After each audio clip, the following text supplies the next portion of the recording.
Hi friends, spicy kitchen ಚಾನಲ್ಗೆ ನಿಮ್ಮೆಲ್ರಿಗೂ ಸ್ವಾಗತ. ನೋಡಿ, ಶಾವಿಗೆ ಬಾತ್ ಮಾಡೋಣ. ತುಂಬಾ ಸುಲಭವಾದಂಥ ಶಾವಿಗೆ ಬಾತು, ರುಚಿಯಾದಂಥ ಮನೆಯಲ್ಲಿರೋ ತರಕಾರಿನೇ ಬಳಸ್ಕೊಂಡು ಮಾಡ್ಬೋದು. ಇದಕ್ಕೆ ಶಾವಿಗೆ 1/4 kg ಅಷ್ಟು, ಪರ್ಪಲ್ ಕಲರ್ ಕ್ಯಾಬೇಜು, ಈರುಳ್ಳಿ, ಕ್ಯಾರೆಟ್ ತುರಿ, ಹಸಿಮೆಣಸಿನ್ಕಾಯಿ, ಟೊಮೊಟೊ, ಆಲೂಗಡ್ಡೆ, ಮನೇಲಿರೋ ತರಕಾರಿನೇ ಬಳಸ್ಕೊಂಡು ಮಾಡ್ಬೋದು ಈ ತಿಂಡಿನ. ಇದಕ್ಕೆ ಪ್ಯಾನ್ ಇಟ್ಕೊಂಡು ಆಯಿಲ್ ಹಾಕ್ಕೊಳ್ಳೋಣ. 3ರಿಂದ 4 ಸ್ಪೂನು, 1 ಸ್ಪೂನಷ್ಟು ಜೀರಿಗೆ, ಸಾಸಿವೆ, ಕಡಲೆಬೇಳೆ, ಉದ್ದಿನಬೇಳೆ ಎಲ್ಲ ಮಿಕ್ಸ್ ಆಗಿರೋವಂಥದ್ದು 1 ಸ್ಪೂನ್ ಹಾಕಿ ಇದಕ್ಕೆ ಒಂದು ಕಡ್ಡಿ ಕರಿಬೇವು ಹಾಕೋಣ. ಚೆನ್ನಾಗಿ ಚಿಟಪಟ ಅಂತ ಇದು ಸಿಡಿದಾದ್ಮೇಲೆ ಇದಕ್ಕೆ ಹಸಿಮೆಣಸಿನ್ಕಾಯಿ, ಈರುಳ್ಳಿ ಹಾಕ್ಕೊಂಡು 1-2 ಸೆಕೆಂಡು ಫ್ರೈ ಮಾಡೋಣ. ಇದನ್ನು ಸ್ವಲ್ಪ ಲೈಟಾಗಿ ಫ್ರೈ ಆಗಲಿ.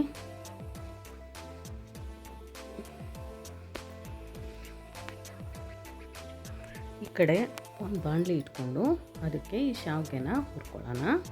ಇದು 1/4 kg ಅಷ್ಟಿದೆ. ಈ ಬೌಲಲ್ಲಿ ಅರ್ಧ ಬೌಲು ಶಾವಿಗೆ ಇದೆ.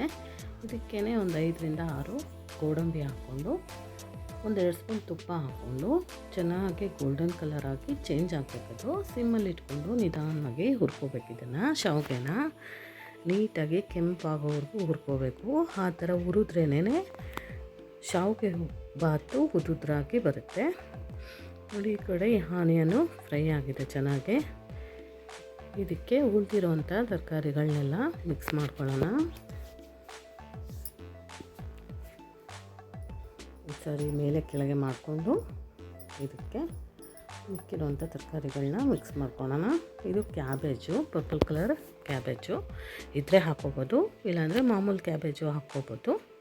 ಹಾಕ್ಕೊಂಡು ಆಲೂಗಡ್ಡೆ ಉದ್ದುದಾಗಿ ಹಚ್ಚಿದ್ದೀನಿ ನಾನಿದು. ಶಾವಿಗೆ ಉದ್ದುದ ಇರೋದ್ರಿಂದ ಎಲ್ಲ ತರಕಾರಿಗಳನ್ನ ಉದ್ದುದಾಗೆ ಹಚ್ಕೋಬೇಕು, ಚೆನ್ನಾಗಿರುತ್ತೆ. ಚೆನ್ನಾಗಿ ಮಿಕ್ಸ್ ಮಾಡ್ಕೊಳ್ಳೋಣ ಆಲೂಗಡ್ಡೆ ಮತ್ತು ಕ್ಯಾಬೇಜು, ಆನಿಯನು, ಹಸಿಮೆಣಸಿನ್ಕಾಯಿ ಇಷ್ಟಿದೆ ಈ ತರಕಾರಿ. ಚೆನ್ನಾಗಿ ಫ್ರೈ ಮಾಡಿಕೊಂಡು ಹಾಕ್ಕೊಳ್ಳೋಣ. ರುಚಿಗೆ ತಕ್ಕಷ್ಟು ಉಪ್ಪು ಇದಕ್ಕೆ ಹಾಕ್ತಾಯಿದ್ದೀನಿ ನಾನಿಲ್ಲಿ. ಕ್ಯಾರೆಟ್ನ ಸ್ವಲ್ಪ ತುರಿದಿಟ್ಕೊಂಡಿದ್ದೀನಿ. ದೊಡ್ಡದಾಗಿ ತುರಿದಿರೋ ಕ್ಯಾರೆಟ್ ಮತ್ತು ಟೊಮೊಟೊ ಹಾಕ್ಕೊಂಡು ಮತ್ತೊಂದು 2-3 ಸೆಕೆಂಡು ಹಸಿ ಸ್ಮೆಲ್ ಹೋಗೋವರೆಗೂ ಫ್ರೈ ಮಾಡ್ಕೊಳ್ಳೋಣ. ಇದು ಶಾವಿಗೆ ಉಪ್ಪಿಟ್ಟು ಥರ ಮಕ್ಕಳಿಗೆ ಸ್ಕೂಲಿಗೆ ಬೇಗನೆ ಆಗೋಗುತ್ತೆ. ಒಂದು 10-15 ನಿಮಿಷದಲ್ಲಿ ರೆಡಿ ಮಾಡಿ ಮಕ್ಕಳಿಗೆ ಕೊಡ್ಬೋದು. ಒಳ್ಳೆ ಪೌಷ್ಟಿಕಾಂಶ ತರಕಾರಿ, ಗೋಧಿಯಿಂದ ಮಾಡಿರುವಂಥ ಶಾವಿಗೆ ಮಕ್ಕಳಿಗೆ. ನೋಡಿ, ಇದು 3/4 ಬಟ್ಲಷ್ಟು ನೀರು ತೊಗೊಂಡಿದ್ದೀನಿ. ಅರ್ಧ ಬಟ್ಲು ಶಾವಿಗೆಗೆ 3/4 ಬಟ್ಲು.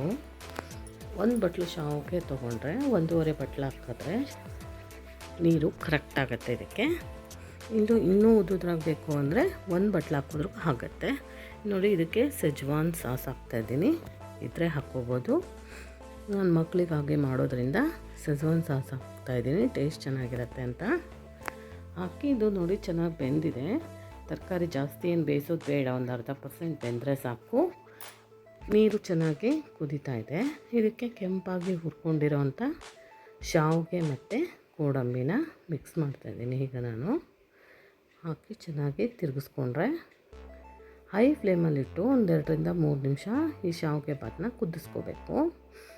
ಸಿಮ್ಮಲ್ಲಿ ಇಡಬಾರ್ದು, ಹೈ ಫ್ಲೇಮಲ್ಲಿಟ್ಟು ಲಿಡ್ ಓಪನ್ ಮಾಡಿ ಈ ಥರ ಮಾಡ್ಕೋಬೇಕು. ಇದನ್ನು ಈ ಥರ ಮಾಡಿದ್ರೇ ಶಾವಿಗೆ ಒಂದಕ್ಕೊಂದು ಅಂಟೋದಿಲ್ಲ, ನೀಟಾಗಿ ಬರುತ್ತೆ.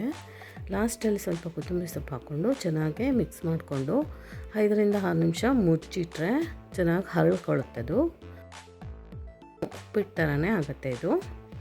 ನೋಡಿ, ಈ ಟೈಮಲ್ಲಿ ಸ್ವಲ್ಪ ಉಪ್ಪು ಖಾರ ಚೆಕ್ ಮಾಡ್ಕೊಳ್ಳೋಣ. ಹಸಿಮೆಣಸಿನ್ಕಾಯಿದೆ ಖಾರ ಸಾಕಾಗುತ್ತೆ. ಉಪ್ಪು ಚೆಕ್ ಮಾಡಿಕೊಂಡು ಬೇಕಾದರೆ ಮಿಕ್ಸ್ ಮಾಡ್ಕೋಬೋದು. ಒಂದು 5 ನಿಮಿಷ ಇದನ್ನು ಮುಚ್ಚಿಡೋಣ, ಚೆನ್ನಾಗಿ ಹರಳ್ಕೊಳ್ಳುತ್ತೆ. ನಿಮಗೆ ನನ್ನ ವೀಡಿಯೋಸ್ ಇಷ್ಟ ಆದರೆ ಪ್ಲೀಸ್ ಲೈಕ್ ಮಾಡಿ, ಶೇರ್ ಮಾಡಿ, ಸಬ್ಸ್ಕ್ರೈಬ್ ಮಾಡ್ಕೊಳ್ಳಿ ಫ್ರೆಂಡ್ಸ್. ನೋಡಿ, ಈಗ ಗಟ್ಟಿ ಆಗ್ತಾ ಬಂದಿದೆ. ಇನ್ನೊಂದು 2 ನಿಮಿಷಕ್ಕೆ ಪೂರ್ತಿಯಾಗಿ ಗಟ್ಟಿಯಾಗಿದೆ. ಇದು ಉದುದ್ರಾಗಿ ಸೂಪರಾಗಿ ಆಗಿದೆ. ಇದರಲ್ಲಿ ಸ್ಪೈಸಸ್ ಏನೂ ಇಲ್ಲ, ಸಿಂಪಲ್ ಆ್ಯಂಡ್ ಟೇಸ್ಟಿಯಾಗಿ ರೆಡಿ ಆಯಿತು ಶಾವಿಗೆ ಉಪ್ಪಿಟ್ಟು. ನೋಡಿ, ಇಲ್ಲಿ ಎಷ್ಟು ಉದುದ್ರಾಗಿ ಬಂದಿದೆ ಅದು ಶಾವಿಗೆ ಬಾತು. ನೋಡಿ, ಒಂದು ಶಾವಿಗೆ ಅಂಟ್ಕೋತಾ ಇಲ್ಲ. ಹೈ ಫ್ಲೇಮಲ್ಲಿ ಇಟ್ಟು ತಿರುಗಿಸೋದ್ರಿಂದ ಇದು ಗಂಜಿ ಬಿಟ್ಕೊಳ್ಳೋದಿಲ್ಲ, ಉದುದ್ರಾಗಿ ಬರುತ್ತೆ. ಇದನ್ನು ಸರ್ವ್ ಮಾಡಿಕೊಂಡು ಟೇಸ್ಟ್ ಮಾಡೋದೆ. ಮಕ್ಕಳ ಲಂಚ್ ಬಾಕ್ಸಿಗೆ, ಆಫೀಸ್ಗೆ ಹೋಗೋ ಅಂಥ ಸೆಟ್ ಆಗುತ್ತೆ ಇದು. Thank you.